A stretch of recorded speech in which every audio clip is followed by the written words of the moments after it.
Okay, hello everybody. Hi. Welcome. I'm just going to take my shoes off. Try not to knock over the wine whilst I do that. Welcome to my bedroom. This is day one for me of a 6-week residency that I'll be doing here in this space. And while I'm here, I'm actually sleeping here overnight. Yep. For sure. For real. But definitely. Before I tell you all about that, I would just like to start by paying my respect and giving my thanks and deep respect to the traditional custodians of this land where we meet today. It's really important to me to feel this land and where we are and all of the things that have gone before. And I just feel incredibly grateful to be here.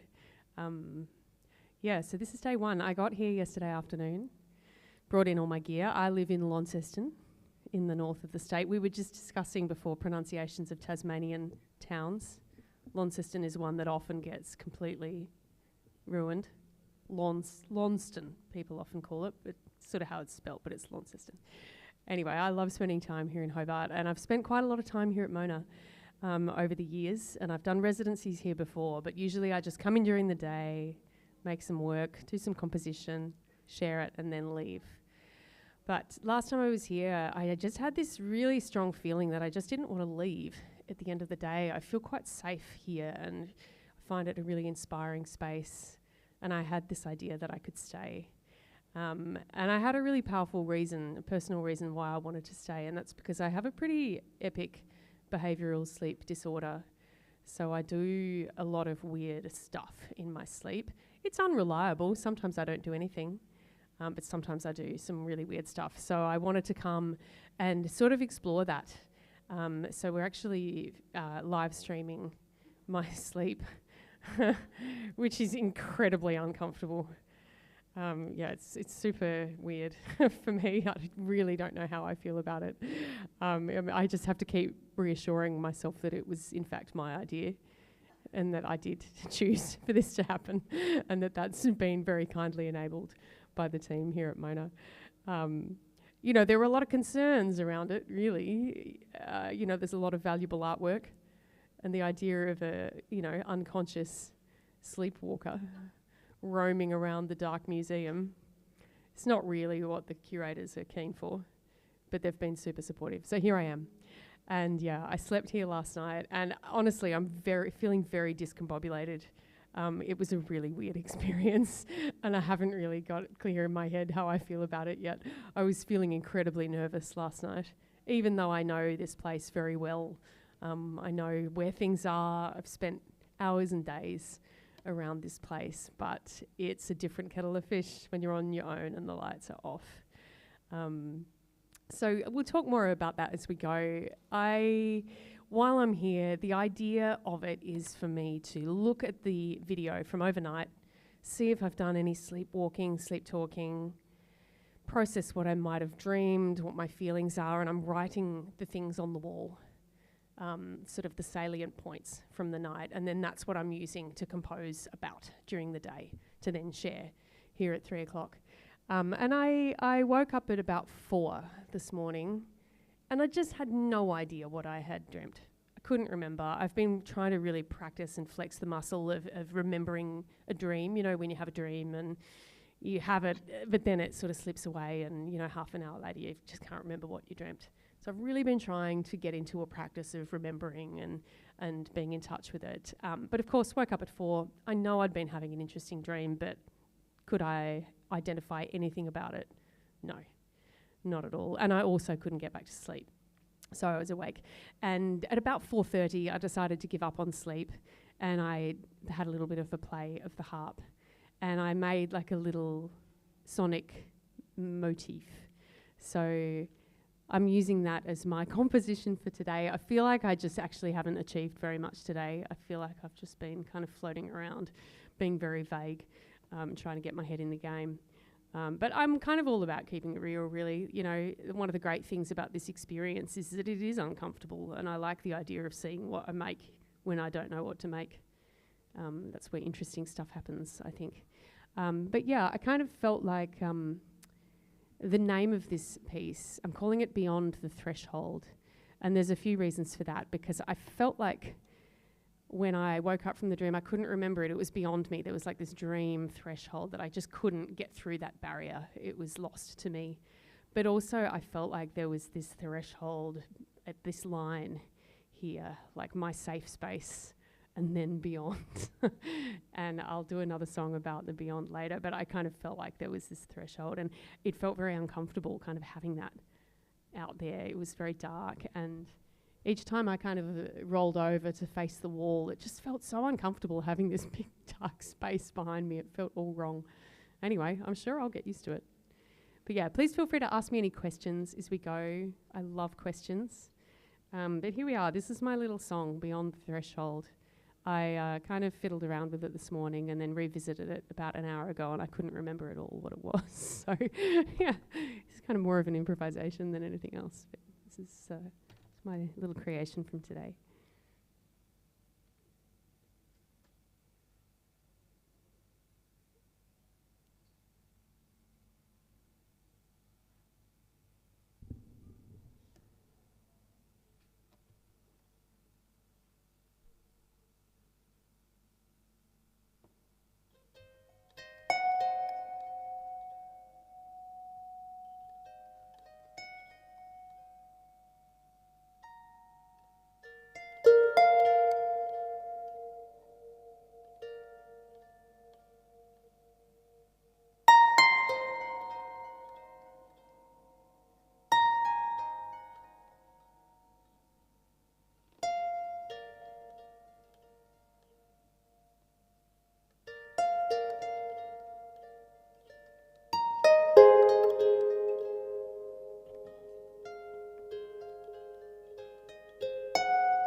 it's really just a little sonic idea.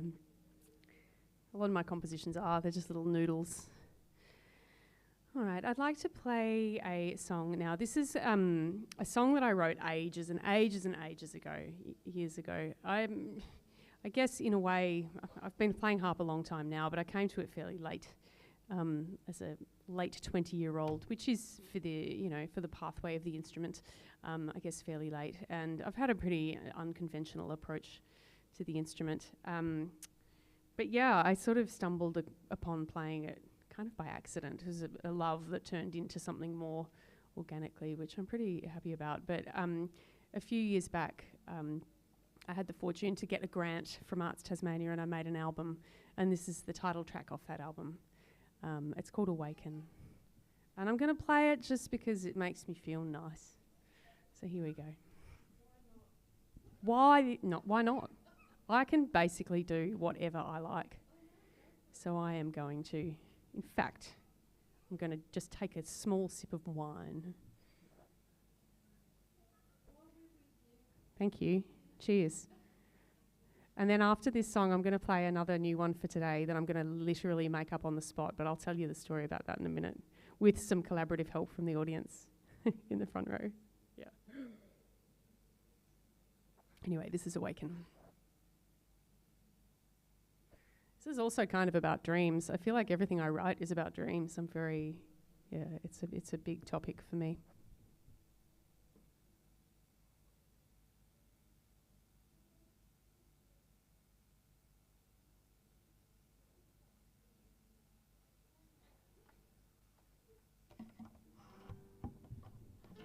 I haven't played this for ages, so it'll be a bit of a treat for me, actually.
Oh, thank you. This is just so nice for me, having people here with me. I'm so grateful. Thanks for listening. Yeah, all that time alone has left me wanting company. So thank you for travelling this journey with me. All right, I am going to make something up now. So each time I've been here before, I've had the goal of making 2 new things each day. And today I've really kind of only managed 1. And I thought, okay, I'm just going to let that be. You know, it's been a lot. I've had a lot in my mind. But then there's just been something that's been bothering me since last night. And the thing that has been bothering me is the house just around the corner. I think it's called, I don't know what the actual name of the work is, but people are calling it the hair house. It's literally just on the other side of this wall, just up the end. And the reason that I'm disturbed by it, I actually don't really know anything about the work. Only that last night when the lights were off and I came in at, 10 o'clock or whatever it was, and each time I wanted to go to the toilet or go get a glass of water, I had to walk past through this dark area, and then there's the hair house.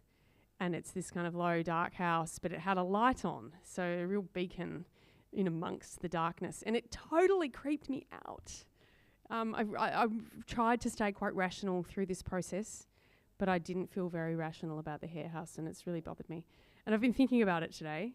I feel like I may end up like sleepwalking around the hair house, when I'm worried about something that makes me more likely to explore it in my sleep. But I'm also quite terrified of that because the hair house is really terrifying in the dark.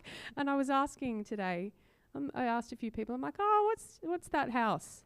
They're like, yeah, it's made of human hair. I'm like, that does not help. Anyway, so I'm telling you all of the content. I should leave that for the song, shouldn't I? Because I'm just going to make a song. And I think what I need is to reprogram my thought process around the hair house and turn it into something good. I don't know how, but let's just see what this is. This might be really bad, but I'm ready to embrace that.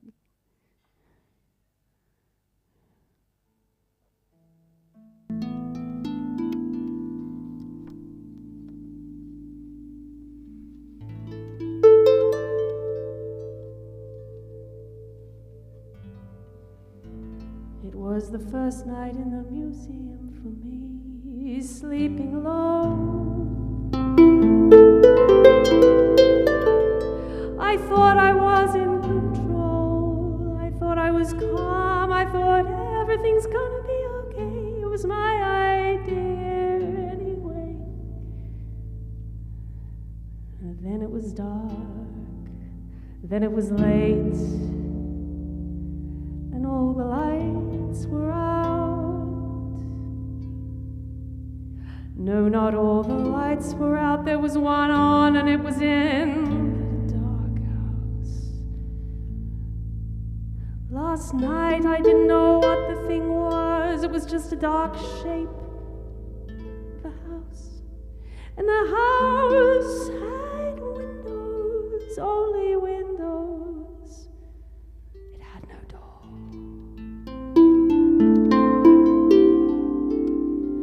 So you can imagine I'm here in this lovely little zone. It feels so safe. I've got a beautiful bed.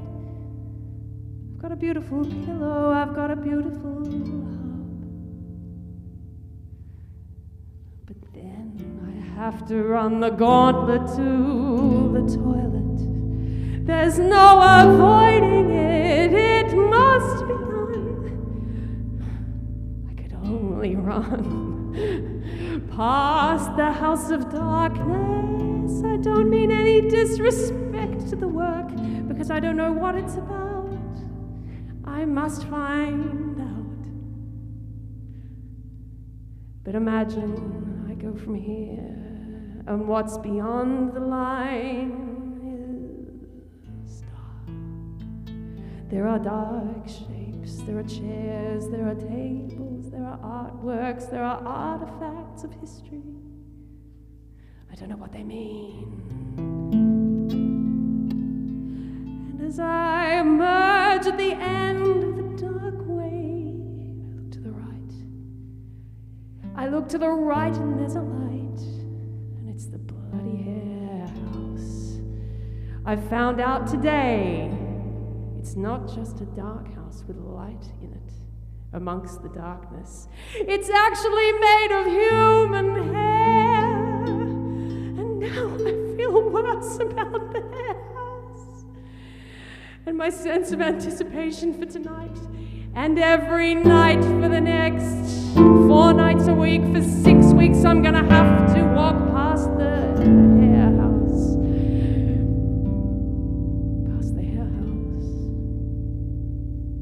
So what I think is I need to write myself a dialogue of what the hair house could mean to me.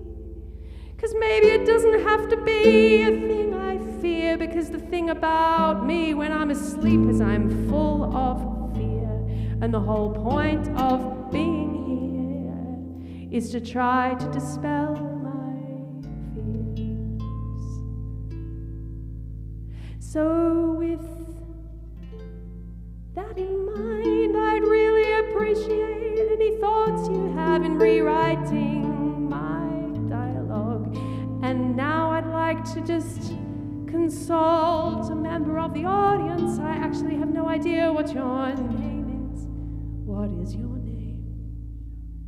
Michelle and I were discussing the hair house just earlier. And she said, what is this hair house? Do I have time before the concert to see the hair house? And I said, yes, it'll take you 2 seconds.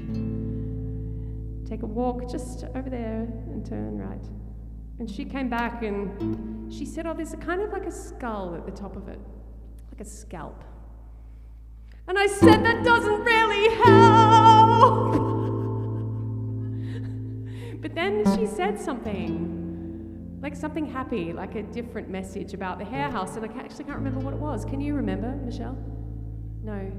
So I'm gonna need you to do some homework. I want you to reflect, and I want you to get back to me. And maybe if anybody else has any other thoughts, I'm gonna need to hear them, because I'm terrified.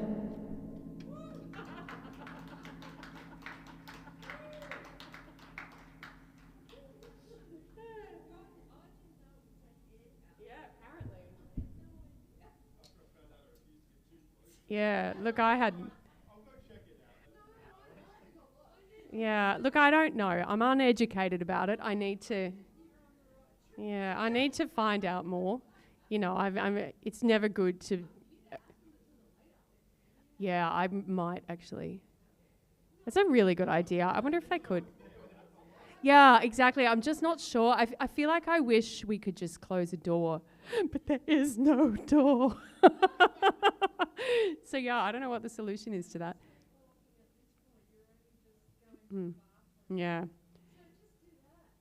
Yeah. I just, you know, when you don't want to look, but you have to look. Yep. It's like I have to check that there's nothing in it, because I feel like there could be something in it. Yeah, so stay tuned. We'd love to hear your thoughts on retelling a story to myself around that. Okay, so it's 3:30, and I've probably got time to play some more stuff. I'd like to play a song that I wrote at my last residency, which was December last year, I think. November, December. Time goes. It feels like no time ago. But yeah, it was nearly a year. And it was a really incredible experience that I had here. I loved it so much. I feel like I grew a great deal. It was a really wonderful opportunity. But I wrote this